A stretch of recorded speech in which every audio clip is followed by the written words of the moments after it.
Mid-South. Is that good? Yes. Yes. All right. All right, so I'm a pretty straightforward person, usually pretty direct and to the point.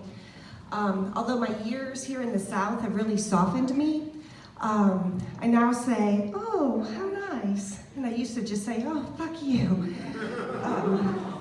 I come by this pretty honestly, this no nonsense, don't pussyfoot around kind of attitude. My grandparents were very, very direct and to the point. My grandfather used to yell at us, knock it off or I'm gonna put a size 10.5 boot up your ass. Now this did two things. It got us to quit doing what we weren't supposed to be doing. It also helped me to remember my ex-husband, my husband, and my oldest son's shoe size. So it's kind of a bonus. Grandpa always told the truth. So one time we asked him, how did you and Grandma meet? And he says, one morning, I woke up with the most god-awful headache that I ever had. I felt like total shit. Rolled over, patted the woman next to me and said, who the hell are you? And she said, I'm Maddie Cohart. Who the hell are you? And he said, well, I'm Bill Little and you're just my size. And the rest is history. Grandpa always taught us important life lessons. So my brother used to go and spend many weeks in the summer up at his house. And when he got back one time, he goes to my mom, he goes, Mom, what's syphilis? And my mom's like, where in the world did you hear about syphilis? He's like 11 or 12 at this time.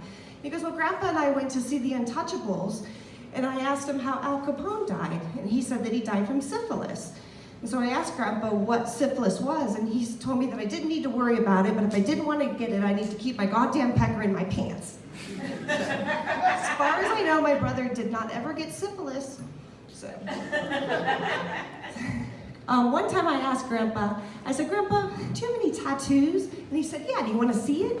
I was like, okay. So he calls me over and he lifts up his shirt, his bare torso. He points to his belly button. He said, I used to have a hula dancer, but she faded, and now all you can see is her asshole.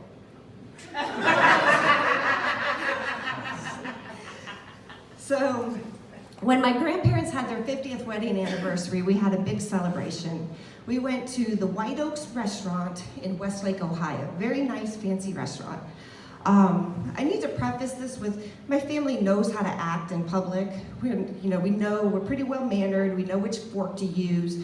We're not the Clampetts. We're not the Real Housewives of Cleveland, but we know how to act. But it was a special night and things got a little crazy. So they put us right in the middle of the room in this big table. And little did the people know that were sitting around that not only were they gonna get a 5-star meal that night, they were also gonna get an 11-star show. So my grandfather really, I don't remember him drinking a lot.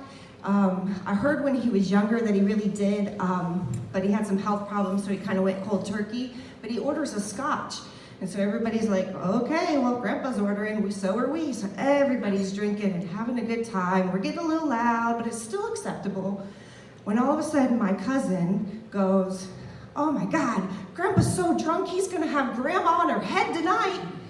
And the whole room got really, really quiet. We're like, what does that mean? We don't know. My grandfather stands up, he puts his glass up and he goes, when you get to be my age, you can't get it up anymore, you just turn them on their head and plop it in.